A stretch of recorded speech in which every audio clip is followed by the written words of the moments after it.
Assalamualaikum warahmatullahi wabarakatuh.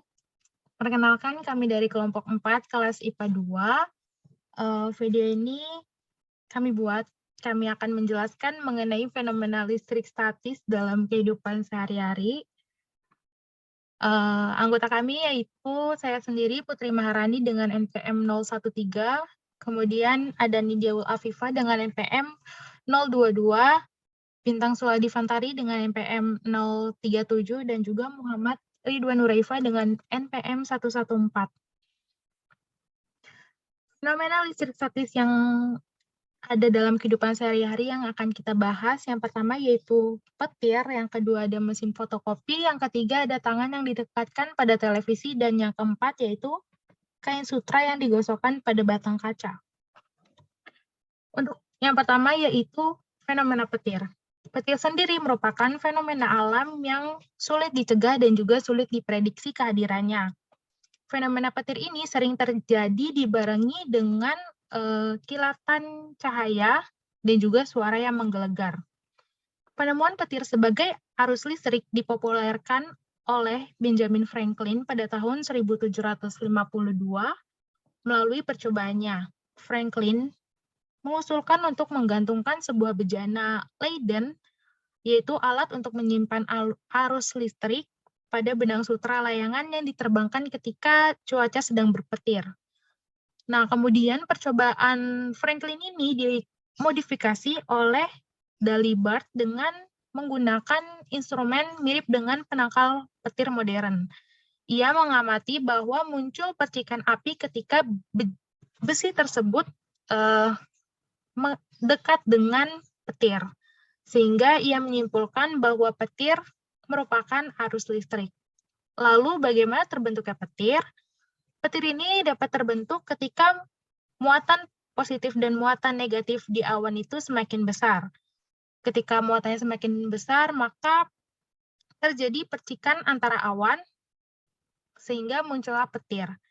Nah, biasanya petir ini bisa terjadi antara kedua awan, ataupun antara awan dengan permukaan bumi. Ketika pada permukaan bumi, muatan positif yang ada di permukaan bumi akan menarik semua muatan negatif yang berada di bawah awan. Sehingga ketika keduanya saling tarik-menarik, terjadilah beda potensial yang sangat besar, sehingga memunculkan percikan api yang disebut dengan petir. Jadi, dapat disimpulkan bahwa petir ini merupakan fenomena listrik statis yang terjadi secara alami dengan cakupan yang sangat besar. Fenomena petir ini terjadi akibat dari perpindahan elektron atau muatan. Ketika langit atau awan kelebihan muatan, maka muatan tersebut akan berpindah ke permukaan bumi. Dan biasanya petir ini akan menyambar secara cepat pada benda-benda yang tinggi seperti pohon, bangunan, penangkap petir, ataupun manusia. Untuk selanjutnya kita bisa simak video berikut. Listrik statis dapat dibuat dengan cara menggosokkan dua buah benda. Fenomena tersebut sama dengan yang biasa terlihat di langit, tetapi skalanya sangat besar. Pada kasus di langit, awan terus bergerak secara teratur dan terus-menerus. Selama pergerakan ini, awan akan berinteraksi dengan awan lainnya, sehingga muatan yang negatif akan menyatu pada satu sisi saja. Dan sisi sebaliknya akan berkumpul muatan positif. Jika perbedaan potensial antara awan dan bumi cukup besar, hal ini akan mengakibatkan terjadinya pembuangan muatan negatif dari awan ke bumi untuk mencapai keseimbangan. Pada saat proses pembuangan muatan ini, media yang dilalui adalah udara. Pada saat muatan negatif mampu menembus ambang batas isolasi udara, saat itulah terjadi suara ledakan yang kita dengar sebagai suara menggelegar atau disebut guntur.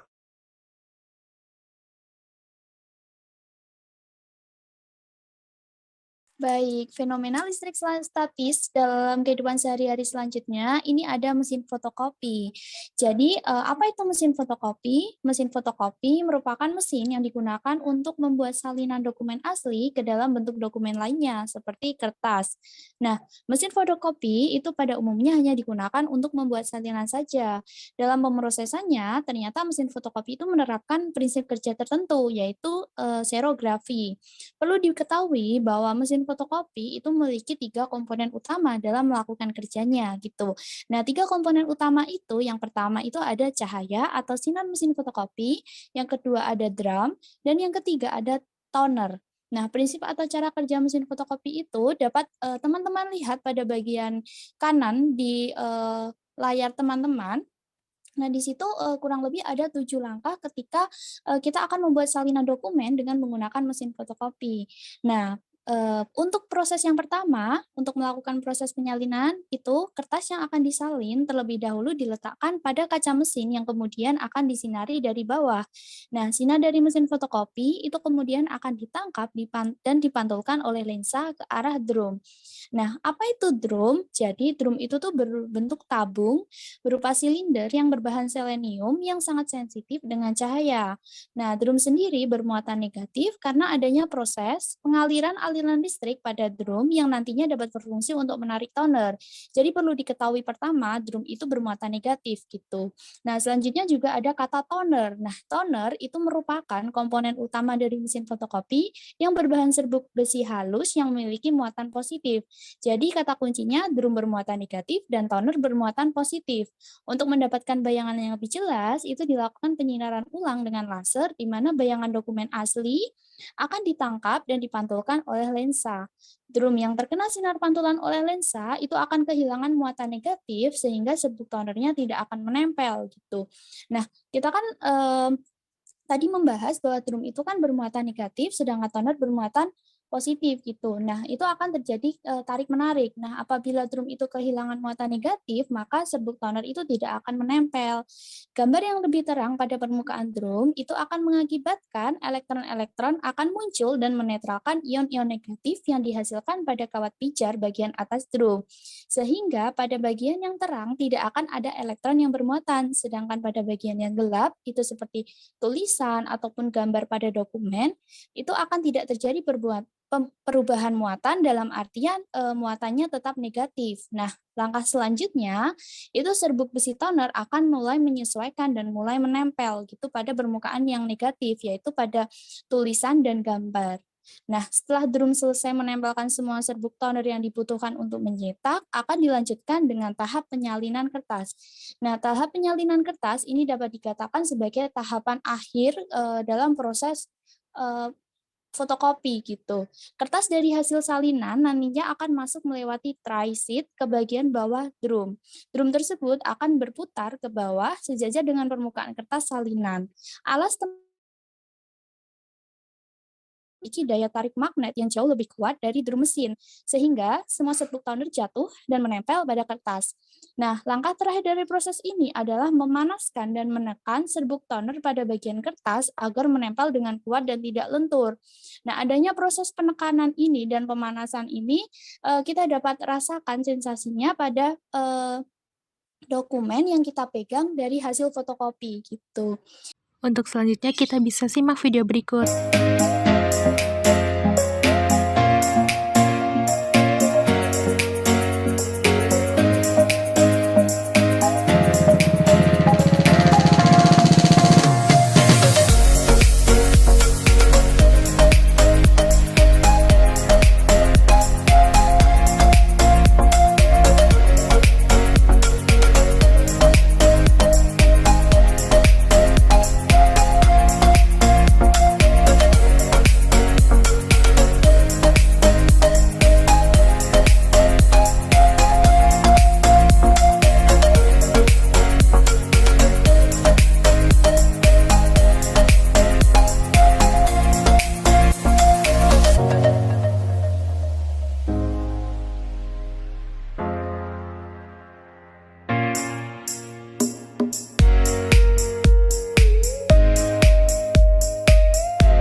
yaitu mengenai tangan yang didekatkan pada televisi. Ketika jenuh, merasa bosan dengan gadget atau tidak tahu akan melakukan apa, salah satu aktivitas yang sering bahkan selalu dilakukan oleh beberapa orang saat berkumpul bersama keluarga di rumah atau bersama dengan teman yaitu menonton. Entah itu nonton acara televisi, film, ataupun sekedar bermain PlayStation menjadi kegiatan favorit bagi kebanyakan orang. Next. Tapi pernahkah kita ketika hendak mematikan televisi, dengan mendekatkan tangan kita dengan televisi terjadi beberapa hal aneh, seperti bulu atau rambut halus yang ada di tangan menjadi berdiri atau juga tersetrum? Untuk lebih jelasnya dapat memperhatikan penjelasan berikut ini. Fenomena listrik statis yang bekerja pada suatu benda di mana benda tersebut memiliki muatan-muatan listrik. Muatan listrik sendiri yaitu muatan listrik positif atau proton dan muatan listrik negatif atau elektron. Listrik statis sendiri terjadi karena adanya ketidakseimbangan muatan listrik yang dimiliki oleh suatu benda. Salah satu contoh dari fenomena ini dalam kehidupan sehari-hari yang sering kita jumpai seperti gambar yang ada, yaitu ketika meletakkan atau mendekatkan tangan kita ke televisi yang kita miliki, di mana terjadinya perpindahan muatan dari suatu benda ke benda lainnya, yaitu muatan negatif ya atau elektron dari tangan kita akan berpindah ke televisi, sehingga akan terjadinya listrik statis, sehingga kita akan merasakan sedikit tersetrum ketika tidak sengaja memegang televisi yang baru saja dimatikan.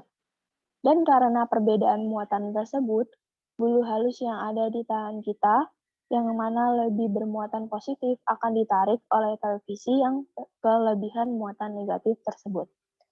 Baik, selanjutnya ini ada kain sutra yang digosokkan pada batang kaca. Nah, sebelumnya, apakah pernah saudara mencoba menggosok kaca dengan kain sutra? Pada saat praktikum misalnya di sekolah atau hanya untuk bermain saja? Fenomena ini sangat efektif digunakan dalam dunia pendidikan untuk memperagakan dari konsep listrik statis kepada peserta didiknya. Bahwa perlu diketahui yang dilakukan tersebut ternyata terkandung konsep listrik statis. Singkatnya, listrik statis merupakan listrik diam yang terjadi akibat ketidakseimbangan muatan listrik pada benda. Bahwa listrik statis ini hanya sementara hingga benda melepaskan muatan pada arus listrik. Berawal dari benda kaca dan kain sutra yang memiliki muatan netral, yang artinya muatan proton dan elektron sama besar, maka dikatakan sebagai benda netral. Nah, benda kaca tersebut digosokkan dengan kain sutra. Dalam hal ini, akan terjadi lompatan atau perpindahan elektron dari benda berbahan kaca menuju kain sutra. Akibatnya, muatan elektron yang terkandung pada benda kaca akan hilang dan didominasi oleh muatan proton. Sedangkan pada kain sutra akan menerima elektron yang lebih banyak dari kaca yang telah digosokkan kain sutra tersebut. Menjadikan benda bermuatan elektron pada kain sutra dengan adanya perbedaan muatan antara kaca yaitu proton dan kain sutra elektron, hal ini akan menjadikan interaksi di antara kedua benda tersebut. Adapun interaksi yang terjadi adalah tarik-menarik.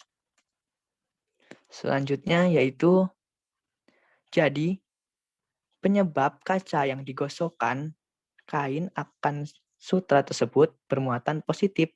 Hal ini terjadi karena elektron berpindah dari kaca ke kain sutra. Untuk selanjutnya kita bisa simak video berikut. Saya punya sebuah kaca dan sebuah kain sutra. Sebelum digosok, masing-masing sifat muatan listriknya adalah netral. Nah, kita gosokkan kain sutra ke kaca, maka yang terjadi adalah kebalikan dari proses penggaris. Di mana kalau pada kaca dan kain sutra, muatan negatif kaca pindah ke kain sutra. Sehingga kaca akan bermuatan positif dan kain sutra karena menerima elektron atau muatan negatif, dia akan bermuatan negatif. Seperti itu. Setelah batang kaca digosok kain sutra, maka elektron dari batang kaca akan berpindah ke kain sutra. Akibatnya, batang kaca bermuatan positif, sedangkan kain sutra bermuatan negatif. Ya, Baik, terima kasih. Itu tadi penjelasan terkait fenomena listrik kelompok 4 dari IPA 2. Kurang lebihnya mohon maaf. Akhir kata, wassalamualaikum warahmatullahi wabarakatuh.